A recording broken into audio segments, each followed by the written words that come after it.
नमस्कार मेरे प्रिय मित्रों, राधे राधे दोस्तों। एक बार फिर से स्वागत है आप सभी मित्र बंधुओं का हमारे धार्मिक गहरे विचार चैनल मैं श्री कृष्ण ने कुछ ऐसी बातें बताएं जो जीवन को बदल देंगे। लिए हम उन बातों को समझते हैं। श्री कृष्ण कहते हैं, कौन सी स्त्री के भाग्य में पुत्र नहीं होता और कौन सा गहना पहनने से मृत्यु दुखदाई हो जाती है। प्रिय श्रोताओं, जब भी हम श्री कृष्ण की वाणी सुनते हैं उसमें केवल रहस्य ही नहीं बल्कि जीवन को जीने का गहन मार्गदर्शन छिपा होता है। ये वचन मात्र सतही ज्ञान नहीं बल्कि जीवन और मृत्यु दोनों को समझने की एक खिड़की है। स्त्री के भाग्य में पुत्र न होना केवल शारीरिक जन्म तक सीमित बात नहीं है। यह उस भाग्य की ओर संकेत करता है जहां संतान रूप में जीवन की निरंतरता का अवसर नहीं मिलता। कृष्ण हमें यह समझाना चाहते हैं कि भाग्य केवल हमारी इच्छाओं से नहीं चलता। कोई स्त्री ऐसी होती है जिनके गर्भ से संतान का जन्म नहीं होता, पर इसका अर्थ यह नहीं कि उनका जीवन अधूरा है, क्योंकि मातृत्व केवल जन्म देने तक सीमित नहीं है। एक स्त्री अपने वात्सल्य, अपने प्रेम और अपनी करुणा से भी अनगिनत जीवनों को संवार सकती है। आज के समय में भी हम देखते हैं कि कई महिलाएं संतान न होने पर अपने को अपूर्ण मान लेती हैं।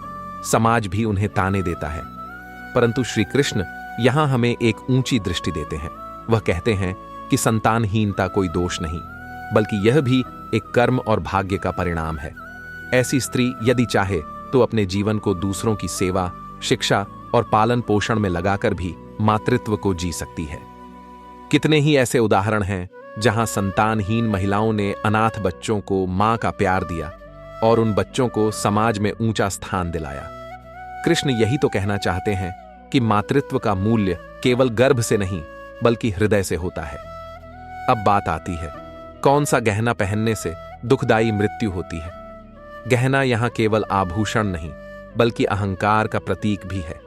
जिस गहने में अशुभता जुड़ी हो, जैसे किसी शापित वस्तु, चोरी का गहना या वह आभूषण जिसे अन्याय, छल और पाप से प्राप्त किया गया हो, वह गहना पहनने वाले के जीवन में दुर्भाग्य लाता है। जो गहना अपवित्र कर्मों से जुड़ा हो, वह केवल शरीर को सजाता नहीं बल्कि आत्मा पर बोझ डालता है। आज के जीवन में हम भी देखते हैं कि लोग आभूषणों को केवल दिखावे और प्रतिष्ठा का साधन मानते हैं, परंतु श्री कृष्ण संकेत देते हैं कि आभूषण केवल सुंदरता का साधन नहीं बल्कि ऊर्जा का वाहक भी होते हैं। जब हम किसी वस्तु को पहनते हैं तो उसका कंपन हमारे शरीर और मन दोनों को प्रभावित करता है। यदि आभूषण किसी मृत व्यक्ति का हो, चोरी से आया हो या गलत साधनों से प्राप्त हुआ हो तो उसका नकारात्मक प्रभाव अवश्य पड़ता है। यही कारण है कि ऐसे गहनों को पहनना दुखदाई होता है। यदि हम इस शिक्षा को गहराई से समझें तो कृष्ण हमें यही समझा रहे हैं कि हर वस्तु, हर संबंध और हर कर्म में शुद्धता आवश्यक है। यदि स्त्री को संतान न मिले तो यह शुद्ध भाग्य और कर्म का परिणाम है, वह दोष नहीं। और यदि गहना मृत्यु का कारण बनता है तो वह गहना अपवित्र स्रोत से आया है। इससे हमें एक और गहन संदेश मिलता है।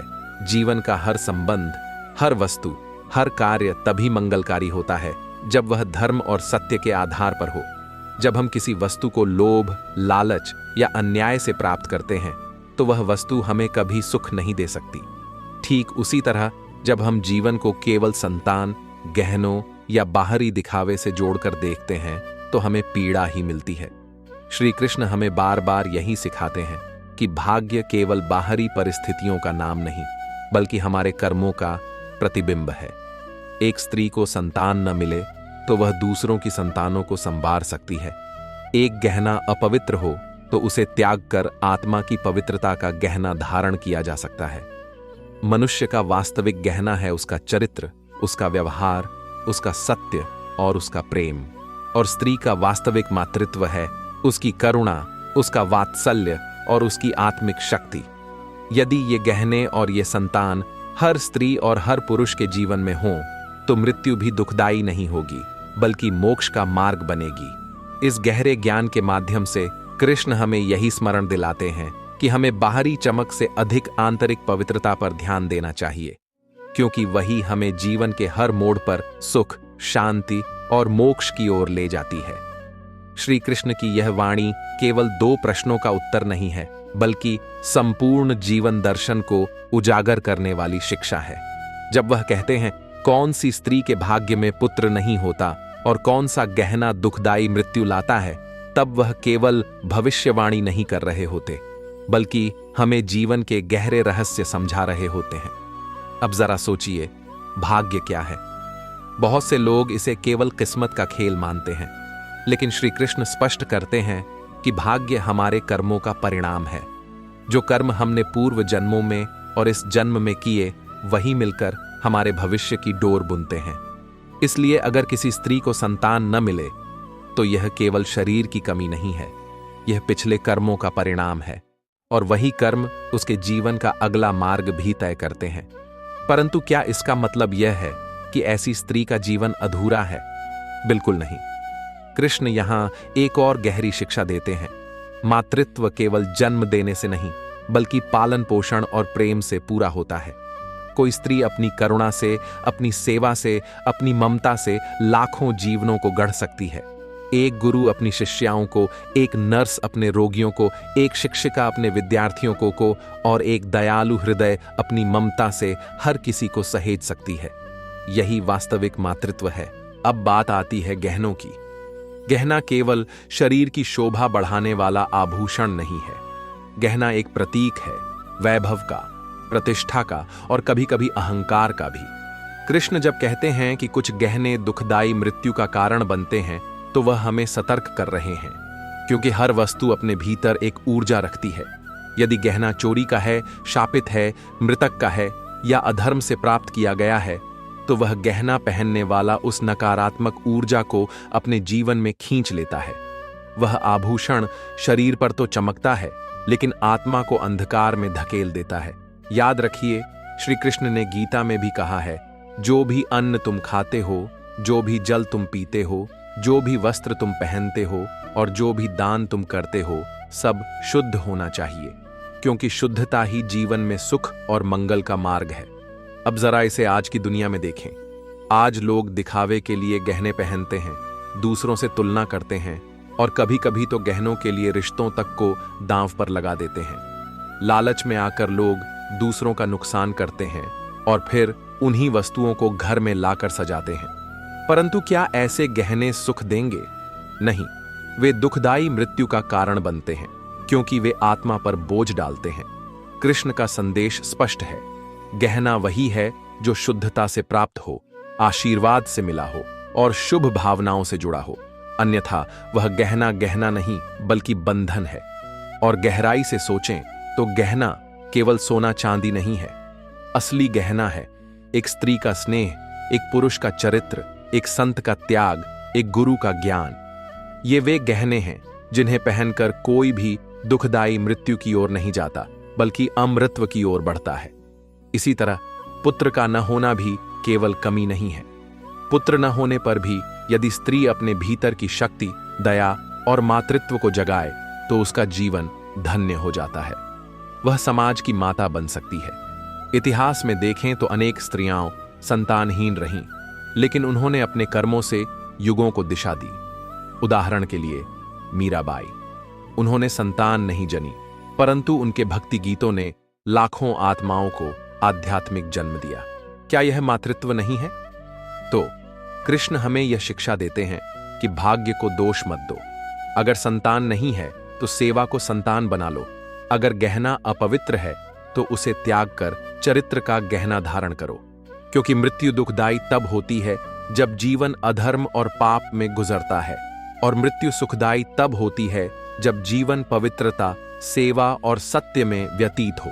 इसलिए मनुष्य को चाहिए कि वह अपनी दृष्टि बदल दे, गहनों की चमक पर नहीं, आत्मा की चमक पर ध्यान दे, संतान के अभाव पर नहीं, करुणा की संतान पर ध्यान दे। तभी जीवन भी सुखमय होगा और मृत्यु भी मंगलकारी। यही श्री कृष्ण का गहन संदेश है कि जीवन का वास्तविक गहना और वास्तविक संतान हमारे कर्म है। श्री कृष्ण की वाणी सागर की तरह है, जितना गहराई में उतरते जाओगे उतने ही नए मोती मिलते जाते हैं। आपने कहा और आगे, तो आइए इस गहरे विषय को और गहराई में समझें। कृष्ण जब स्त्री के भाग्य और पुत्र के विषय में कहते हैं, तो इसके पीछे केवल शारीरिक या सामाजिक दृष्टि नहीं, बल्कि आध्यात्मिक दृष्टि भी है। हर आत्मा अपने साथ कर्मों का खजाना लेकर आती है। कोई आत्मा मां बनने का सुख लेकर आती है, कोई गुरु बनने का, कोई सेविका बनने का। लेकिन कभी कभी आत्मा का भाग्य ऐसा होता है कि वह शारीरिक मातृत्व का अनुभव नहीं कर पाती। परंतु यदि हम सोचें तो पुत्र का अर्थ केवल रक्त से जन्मा बेटा नहीं है। पुत्र शब्द का संस्कृत में एक अर्थ है पुण्य नामक नरक से तारने वाला, अर्थात जो वंश को आगे बढ़ाए, जो नाम को ऊंचाई दे, जो आत्मा को पवित्रता की ओर ले जाए, वही पुत्र है।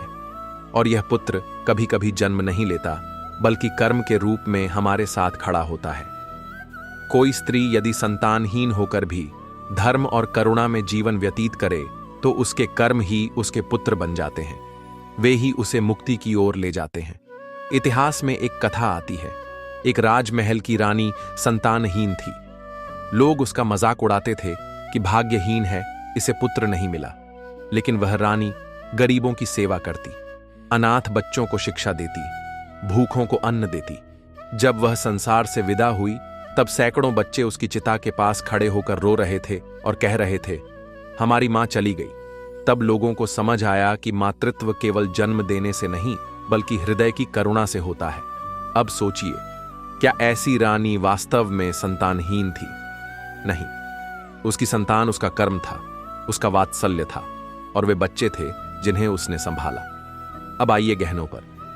कृष्ण कहते हैं, ऐसा कौन सा गहना है जिससे मृत्यु दुखदायी हो जाती है?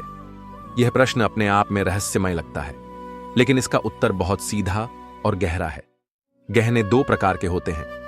एक बाहरी गहने जैसे सोना, चांदी, हीरे, मोती। दो आंतरिक गहने जैसे चरित्र, दया, विनम्रता और ज्ञान। जब मनुष्य केवल बाहरी गहनों पर मोह करता है तो वह अपने भीतर के गहनों को खो देता है। और जब मृत्यु आती है तो बाहरी गहने उसके साथ नहीं जाते, वे केवल देह पर रहते हैं और आत्मा खाली हाथ चली जाती है।